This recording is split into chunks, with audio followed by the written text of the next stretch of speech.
เยมโนสุเจสุธรรมเมสุจาภูตปาทิยานังอุตปาทิปัญญาอุตปาทิวิชาอุตปาทิโลโกอุตปาทิ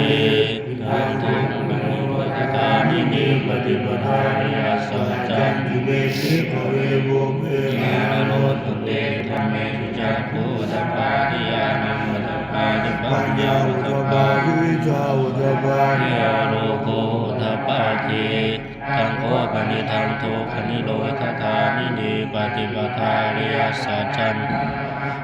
ติขเวโภเพอรโลสุเตสุธรรมเมสุจาภูตปาทิยานังอุตปาทิปัญญาอุตปาทิวิชาอุตปาทิอาโลโกอุตปาทิ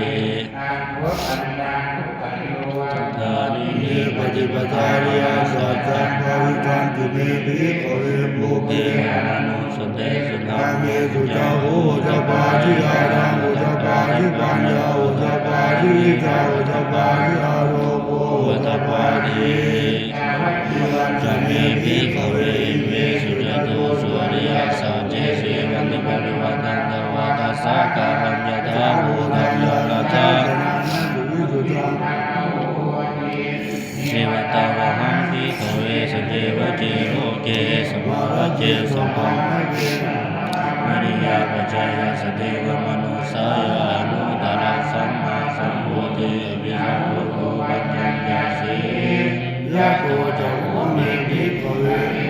สุจตุสุอริยสัจเจเสวันติปริวัตังกาอารัญญตาภูตัญญานาจานังสุวิสุทธังโอเสภิกขเวเกวะเกโลเกขปารเกสัพพังนะเกสังฆามณียปัจจายสันเดวะมนุสายานุตตระสัมมาสัมพุทธิอริสัมพุทโธ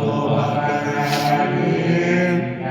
จะบาลังเมตาจินาอุตปาทิอุปามิโมทิมัจจิมา